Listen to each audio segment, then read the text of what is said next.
జ్యోతిష్యంలో మనం తరచుగా వినే పేర్లు రాహువు మరియు కేతువు. ఇవి ఆకాశంలో మనకు కనిపించే గ్రహాలు కావు, కేవలం నీడలు, నోట్స్.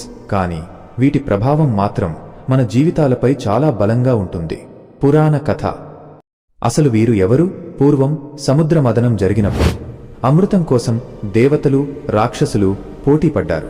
అప్పుడు ఒక రాక్షసుడు దేవతల వేషం వేసుకుని అమృతం తాగేశాడు. ఇది గమనించిన సూర్య, చంద్రులు వెంటనే విష్ణుమూర్తికి చెప్పారు. విష్ణువు తన సుదర్శన చక్రంతో ఆ రాక్షసుడి తల నరికేశాడు. కాని అప్పటికే అతను అమృతం తాగడం వల్ల చనిపోకుండా 2 భాగాలుగా మారిపోయాడు. ఆ తలభాగమే రాహువు, మొండెం భాగమే కేతువు.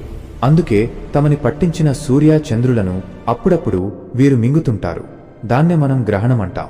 వీరిద్దరి స్వభావం వేరు. రాహువు అంటే తీరని కోరికలు, డబ్బు, అధికారం, కొత్త టెక్నాలజీ, విదేశాల మీద వ్యామోహం కలిగిస్తాడు. ఇతను బాగుంటే రాత్రికి రాత్రే అదృష్టం వరిస్తుంది. కేతువు అంటే వైరాగ్యం, భక్తి, మోక్షం, ఒంటరితనంపై ఆసక్తి కలిగిస్తాడు.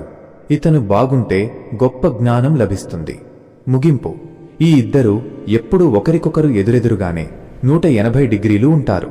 వీరి దశలు నడుస్తున్నప్పుడు జీవితంలో అనూహ్యమైన మార్పులు వస్తాయి. పరిహారాలు: రాహువు దోషం పోవాలంటే దుర్గాదేవిని, కేతువు కోసం వినాయకుడిని పూజించండి.